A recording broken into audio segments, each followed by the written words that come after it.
కన్యా రాశి వారికి ఈ వారం వృత్తి ఉద్యోగ పరంగా కొంతవరకు సానుకూలంగా ఉంటుంది. ఆరోగ్యరీత్యా కొన్ని జాగ్రత్తలు తీసుకోవాలి. ఇమ్యూనిటీ పవర్ తక్కువగా ఉంటుంది. సంతాన ఆరోగ్య విషయంలో కూడా కొన్ని జాగ్రత్తలు తీసుకోవాలి. నూతన ఉద్యోగ ప్రయత్నాలు ఏవైతే చేస్తున్నారో అవి వీరికి అంతగా కలిసిరావు. ప్రస్తుతానికి ఉన్న ఉద్యోగంలోనే స్థిరంగా ఉండడం చెప్పదగినది. భూ సంబంధించిన వ్యవహారాలు కాలం అనుకూలంగా ఉంది. ఒక ఫ్లాట్ కానీ ప్లాట్ కానీ కొనుగోలు చేస్తారు. వివాహ సంబంధించిన వ్యవహారాలు సానుకూలంగా ఉంది. మంచి సంబంధం కుదురుతుంది. ద్వితీయాధిపతి భాగ్యాధిపతి అయిన శుక్రుడు 6 ఉన్నారు. ఆరోగ్యరీత్యా ప్రయాణాల రీత్యా కొన్ని జాగ్రత్తలు తీసుకోవాలి. శత్రువులు అధికంగా ఉంటారు. విదేశీ సంబంధించిన వ్యవహారాలు విదేశాలకు వెళ్ళాలనుకునే వారికి కాస్త నిరాశ అని చెప్పవచ్చు. చేదాకు వచ్చిన H1 వీసా వెనక్కి వెళ్ళడం లేదా క్వరీ పడడం ఇటువంటివి జరుగుతుంటాయి. విదేశాల్లో ఉన్న వారికి ఉద్యోగరీత్యా ఇబ్బందులు ఉంటాయి. వారికి ఉద్యోగం మారిపోదాం, కొత్త ఉద్యోగం ప్రయత్నాలు చేసుకుందాం అనే ఆలోచన ఉంటుంది.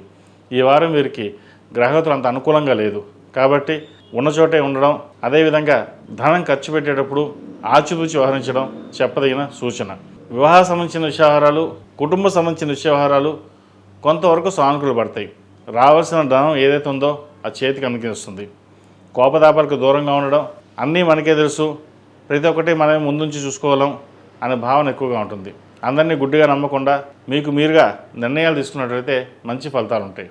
అదేవిధంగా బంధువులతోటి ఉన్న విభేదాలు ఏవైతే ఉన్నాయో సమస్య పోతాయి.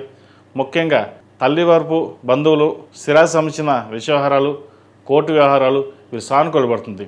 ఎప్పటి నుంచో కోర్టు పరంగా ఇబ్బందులు ఎదురవుతున్నారో వారికి ఈ వారం పరిష్కారం అవుతుంది. కాలం మీకు అనుకూలంగా ఉంది కాబట్టి ఫలితం కూడా మీకు అనుకూలంగా ఉంటుంది.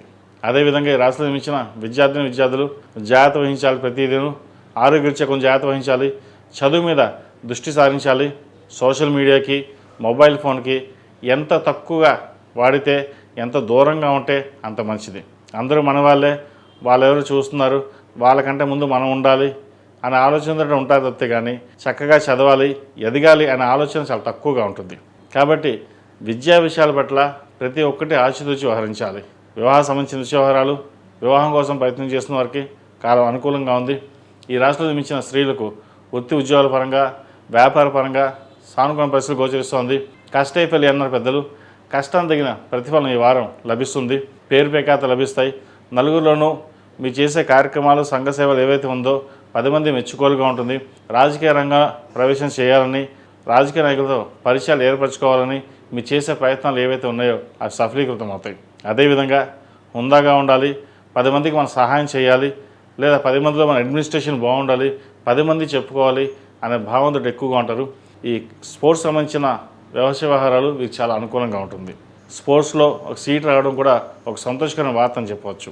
ఈ రాష్ట్రంలో నిర్మించిన స్త్రీలకు వృత్తి ఉద్యోగాల పరంగా వ్యాపార పరంగా అనుకూలంగా ఉంటుంది. దూర ప్రాంత ప్రయాణాలు కలిసి వస్తాయి. స్థిరాస్తి వ్యవహారాలు కలిసి వస్తుంది. కోర్టు వ్యవహారాలు వీరికి అనుకూలంగా ఉంటుంది. ఏదైనా సరే మనం కష్టపడ్డాం, ఫలితం ఆ పరమేశ్వరుడు ఇచ్చాడు, దాని తగ్గట్టుగా మనం నిర్వర్తించాలి అనే ఆలోచన ఉంటుంది. వ్యయంలో కేతువు ఉన్నారు, అంత అనుకూలంగా లేదు. వ్యయంలో కేతువు, షష్టంలో 5 గ్రహాలు ఉన్నాయి. ఆరోగ్యరీత్యా శత్రువుల పట్ల అప్రమత్తంగా ఉండడం చెప్పదగిన సూచన. పునర్వివాహ ప్రయత్నాలు కలిసి వస్తాయి. వివాహ సంబంధించిన వ్యవహారాలు ఏవైతే ఉన్నాయో కలిసి వస్తాయి. మంచి సంబంధం కుదురుతుంది. ఖర్చును అదుపులో ఉంచగలుగుతారు. వచ్చిన ధనాన్ని జాగ్రత్త పరుచుకొని ముందుకు వెళ్ళాలనే ఆలోచన ఎక్కువగా ఏర్పడుతుంది వీరికి. గోచారీత్యా సప్తంలో శని వీరు అంత అనుకూలంగా లేదు. వివాహం సంబంధించిన వ్యవహారాలు సానుకూలంగా ఉన్నప్పటికీ ఓ సంబంధం చేద్దాకా వచ్చి వెనక్కి వెళ్ళిపోవడం జరుగుతుంది. ఇది అందరికీ కాదు, కొంతమందికి మటుకే.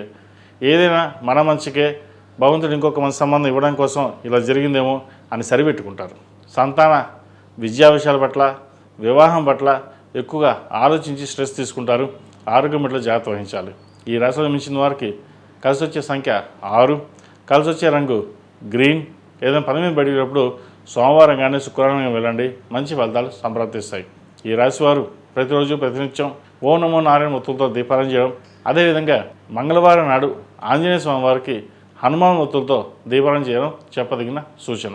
ఈ పూజస్టోర్.in పసుపు కుంకుమ నుంచి దేవతా విగ్రహాల దాకా అన్ని రకాల పూజలు, వ్రతాలు, గృహప్రవేశం, హోమాది శుభకార్యాలకు కావాల్సిన పూజా సామాగ్రి అంతా ఒక్కొక్క క్లిక్ తోనే మీ ఇంటి వద్దనే పొందండి. ఈ పూజస్టోర్.in